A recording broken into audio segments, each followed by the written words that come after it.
그러면 이제 발제문을 읽어보도록 하겠습니다. 7페이지인데요. 네, 혐오와 배제의 정치학, 하찮은 집단은 없다. 맨 처음에 이 챕터 시작할 때 이 혐오가 어떻게 작동하는지에 대해서 잘 요약한 두 문장이 있는 것 같아서 인용을 했어요. 모든 사회는 특정 집단을 하찮은 존재로 만들어 복종시키려고 한다. 봉건제와 군주제에서 복종은 공식적인 통치 방법이었다 인데요. 물론 이제 저희는 군주제도 아니고 봉건제도 아니기 때문에 평등과 존중을 약속하는 민주주의 사회는 공식적인 복종을 방지하기 위해서 모두가 평등하다는 법과 규범을 만들었지만 불확실한 삶 속에서 이러한 의무는 종종 힘을 잃는 것 같습니다. 그래서 오늘날에도 대부분의 사회는 인종, 성별, 성적 지향, 장애, 나이, 종교 등의 사회적 위치를 기반으로 차별과 배제를 자행하는데요. 누스바움은 이에 대해서 당황하거나 뭔가 혐오자로 추정되는 이들을 비난하는 대신 이 상황을 어떻게 해결해야 될지에 초점을 맞춰야 한다고 주장하고 이를 위해서 두려움에서 비롯되는 배제의 작동 방식을 분석하고자 합니다. 이때 주목해야 하는 감정이 바로 혐오인데요. 분노는 자신이 원하거나 필요로 하는 것을 얻지 못할 것이라는 두려움에서 촉발되어 보복 욕구를 만들어낸다고 누스바움은 설명을 하는데요. 혐오 역시 두려움에 의해서 촉발되지만 죽음에 대한 불안이나 취약한 신체적 특징에서 비롯됐다는 점에서 분노와 다릅니다. 셰익스피어 작품에서 잘 묘사되듯이 더럽고 끈적이고 냄새나는 특성은 소수 집단의 신체에 역겨움으로 투사됩니다. 이런 소수 집단의 신체에 투사되는 투사적 혐오를 다루기 전에 먼저 누스바움은 원초적 혐오를 다룹니다.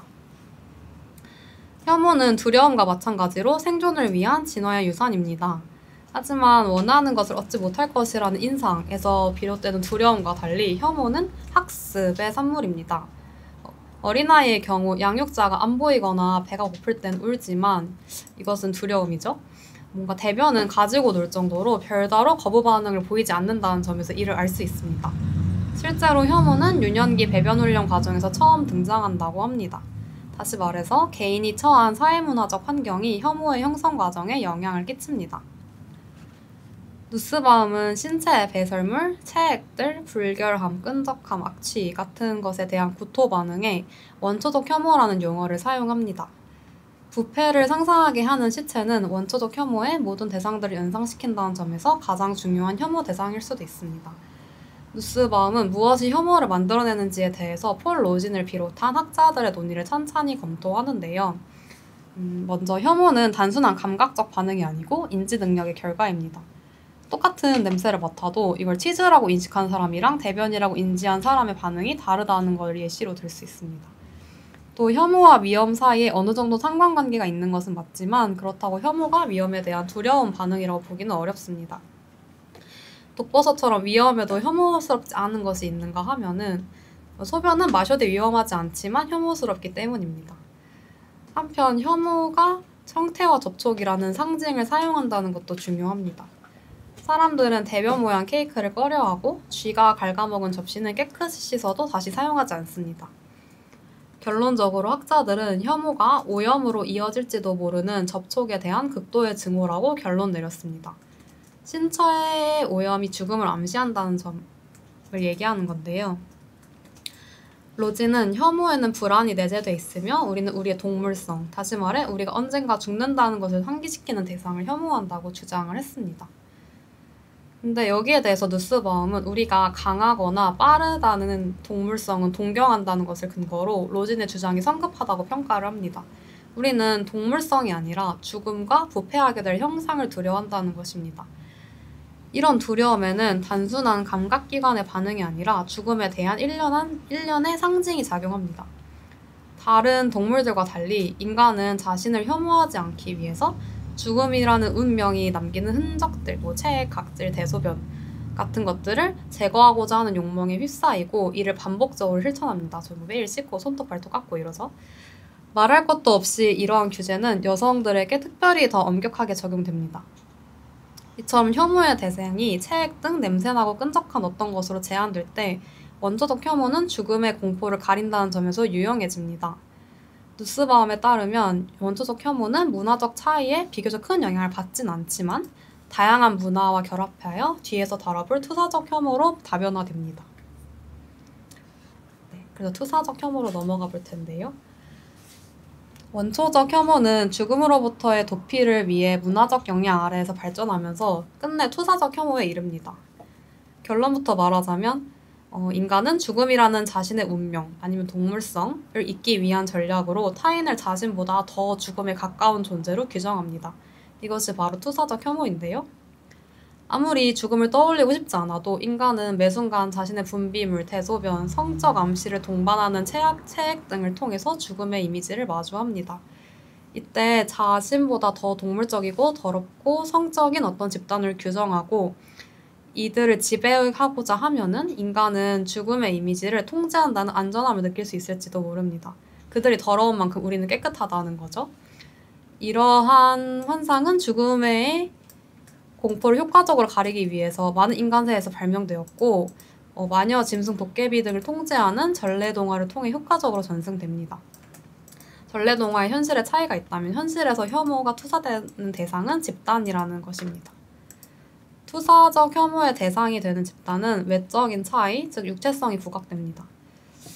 인종에 기반한 배제가 만연하고 성소수자 혐오 레토릭에 학문 섹스나 체액이 섞인 이미지가 사용되는 점에서 이를 알 수 있습니다. 또 어떤 집단은 지배 집단의 약점이나 미래를 떠올리게 해서 투사적 혐오의 대상이 되기도 하는데요. 인도의 불가촉 천민 계급이 지배 계급의 대변과 시체를 처리했기 때문에 지배 계급은 이들과 거리를 둠으로써 죽음과 멀어졌다는 안전함을 느낄 수 있었습니다.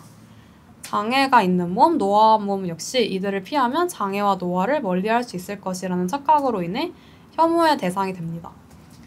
한편 여성의 신체에 대한 혐오는 독특한 방식으로 두려움과 욕망이 결합하여 발생하는데요. 이것은 뒷장에 있는 6장에서 자세히 다뤄지고 발제 맨 마지막에 간단히 소개해드렸습니다.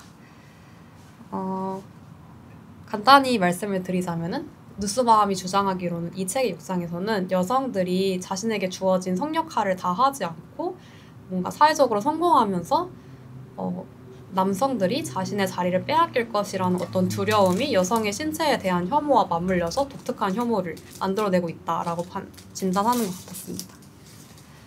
그래서 위에 예시와는 조금 다른 혐오의 모습도 있는데요.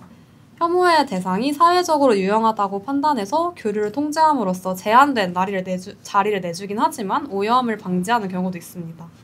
미국인들의 아프리카계 미국인에 대한 처우가 이것에 해당하고요. 또 혐오는 도덕과 결합되기도 합니다. 동성애 혐오와 같이 혐오의 대상을 부도덕하다고 여기는 경우가 그렇습니다. 또 부도덕함 자체에 혐오를 느끼는 경우도 있고요. 그래서 이런 논의를 종합하면서 누스바움은 혐오가 사회 변혁이 아닌 회피를 목적으로 한다는 점에서 건설적이지 않다고 강력히 주장하고 특정 집단을 존속하려는 의도가 없는 혐오만을 인정할 수 있다고 단언합니다.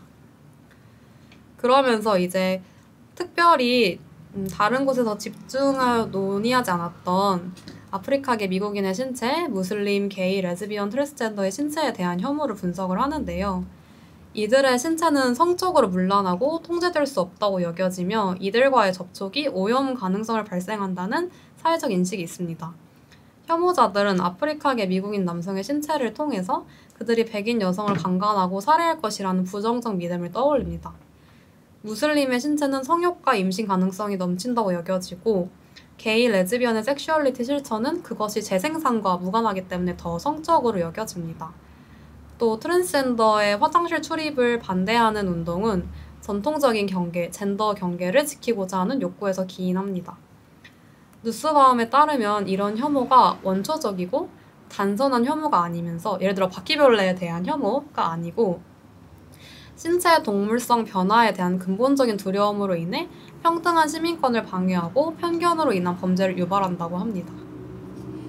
그래서 누스바움은 혐오 범죄가 어떤 대상은 공격해도 처벌받지 않는다라는 사회적 시그널에서 비롯되기 때문에 현재의 상황이 문제적이지만 또 동시에 급진화의 가능성이 있다고 주장을 합니다.